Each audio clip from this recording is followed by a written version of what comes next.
Analysis. Wilber adalah tentang pemikiran Immanuel Kant.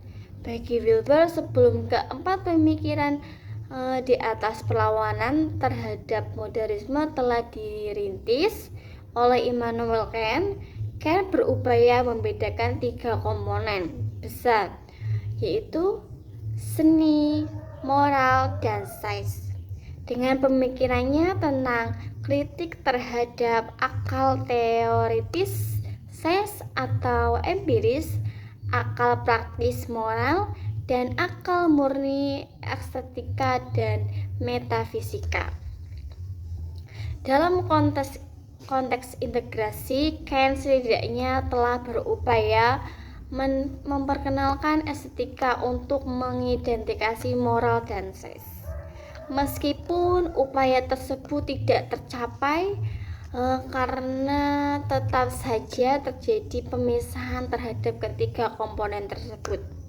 Dalam konteks tersebut, Kant dapat saja dikategorikan sebagai perintis postmodernisme, meskipun epistemologi yang dibangun oleh kritisisme Kant termasuk bercirikan epistemologi fondamentalisme.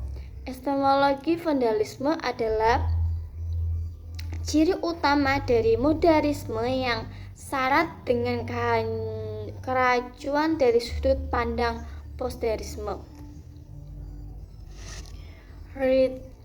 Richard Court. Salah satu kelemahan berbagai konsep postmodernisme adalah melupakan prinsip kesatuan dan terlalu menonjolkan keragaman. Visi integralnya Kant Wilber adalah memandang segala bentuk keragaman ke dalam satu bentuk kesatuan utuh.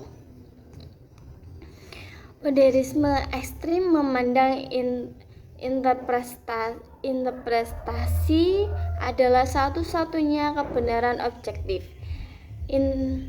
Interpretasi merupakan bagian dari sisi kiri atau interior, sehingga prinsip modernisme ekstrim ini bertolak belakang dengan keberadaan objektif modernisme yang berasal dari sisi kanan atau eksterior.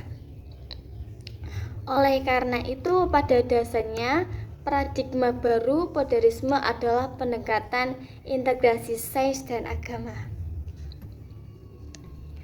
Wilber mengemukakan 3 asumsi penting modernisme. Pertama, realitas adalah konstruksi dan interpretasi manusia. Kedua, pemaknaan terhadap suatu tergantung konteks dan konteks tidak terbatas. Ketiga, kondisi adalah istimewa dan bukan perspektif tunggal. Bagi Wilber, asumsi-asumsi yang dikembangkan oleh modernisme tersebut cukup akurat dan sangat penting kaitnya dengan peluang integrasi sains dan agama. Namun sayangnya asumsi postmodernisme tersebut dihantam secara luas biasa oleh modernisme ekstrim, sehingga mengakibatkannya lahirnya pandangan dunia yang bersifat dekonstruktif. Oleh karena itu, integrasi sains dan agama harus melalui perspektif dan asumsi postmodernisme yang meliputi konstruktivisme, kontekstualisme, dan integralisme yang semuanya mengarah ke persoalan linguistik. Romantisme berupaya untuk kembali kepada sifat kepercayaan kepada Tuhan seperti dicetuskan oleh Kant, Jacques Rousseau. Gerakan ini bagi Wilber membingungkan karena berupaya menggabungkan rasional dengan rasional. Yang keduanya sama-sama non-rasional.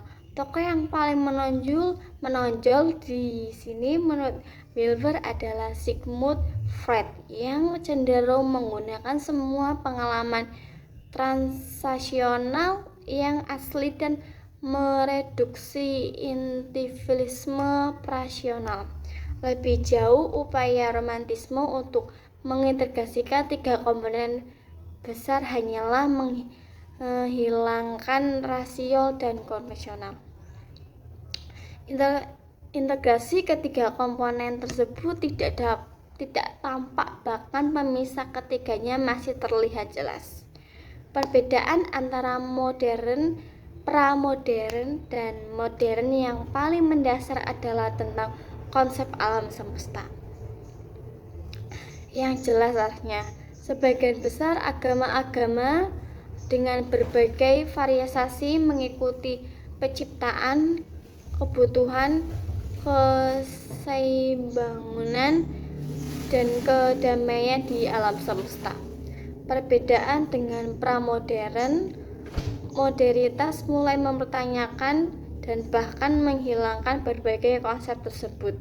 Manusia mulai menjauh dari Tuhan dan berorientasi antarposentris.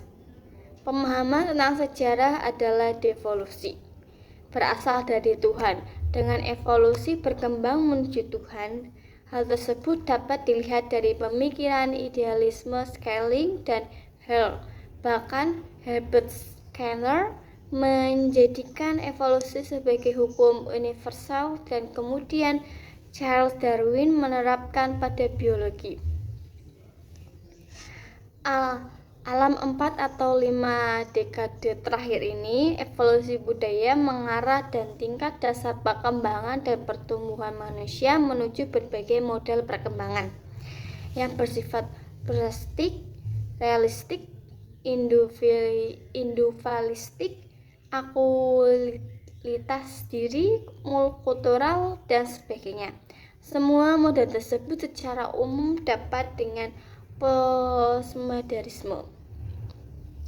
Wilber juga menyebut evolusi budaya seperti dengan grand wave dan gelombang hijau.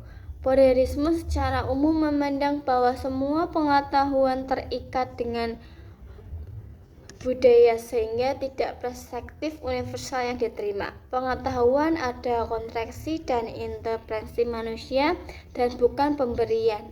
Modernisme juga tidak mengakui kerangkaian moral dan etika universal dan otonomi radikal dari kebenaran.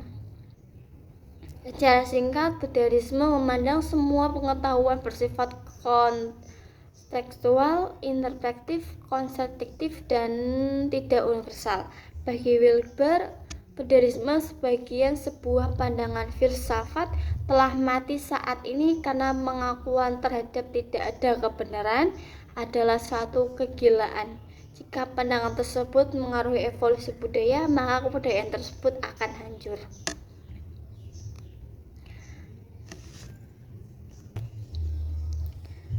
Selanjutnya, kritik terhadap Ken Wilber.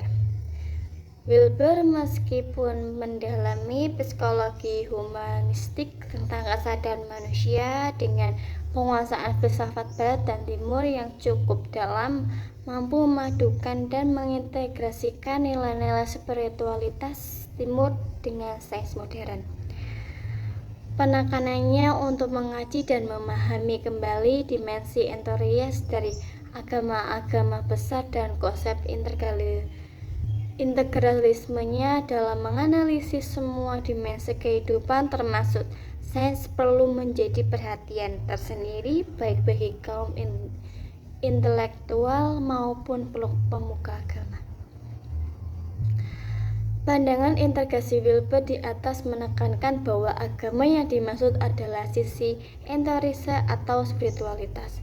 Berdasarkan penelitian Eckhart, salah satu modalitas sains dan agama menurut saintis di Amerika adalah model integrasi. Hal yang menarik dari model integrasi adalah perlunya mendefinisikan kembali agama. Salah satunya adalah penekanan pada aspek pluralitas agama. Meskipun sebagian besar cenderung kembali kepada bentuk agamanya asli. Menurut Segura, konsep integrasi seks dan agama Wilber memiliki keracuan kategori dan kontraksi metode dengan cara pengetahuan sekular dan tradisional. Seks dan agama Wilber adalah integrasi seks modern dengan agama pramodern. Agama pramodern cenderung menentukan dan mengatur seks dan seni, sedangkan seks modern cenderung mengatur agama dan seni. Perbedaan dengan Segura, Dustin Dieper memandang bahwa kacamata integral yang digunakan Wilber setidaknya dalam tulisan bersama Sean Echron Harkers mengajukan suatu proposal yang sukses dan sangat berkesan bagi integrasi komprehensif antara sains dan agama. Wilber sebagai seorang modernisme tentu saja memiliki kesadaran dengan pra-pemikiran modernisme lain yang cenderung mengkritik atau mendekonstruksi modernitas. Salah satu kecenderungan modernisme yang lain adalah sangat menonjolkan nilai-nilai pluralitas dan tidak begitu memberikan aspirasi kepada agama yang telah diakui eksistensinya. Teosofi adalah salah satu contoh pluralitas tersebut. Menurut Wilber, agama dalam pengertian agama yang telah dimiliki kemampuan cenderung sulit untuk menerima seks. Sementara itu, spiritualitas sangat mudah menerima seks. Pandangan tersebut tentu saja memiliki kelemahan, karena sesungguhnya menurut hemat penulis, Wilber tidak begitu memahami semua agama termasuk Islam. Hal tersebut terbukti ia mengkritik pertentangan kitab suci dengan penemuan seks. Ia tidak menyinggung sedikitpun Al-Quran sebagai kitab suci umat Islam. Ia hanya merujuk Injil dan kitab suci agama Buddha serta Hindu. Inilah kelemahan Wilber yang dalam analisisnya mengeneralisasikan semua agama.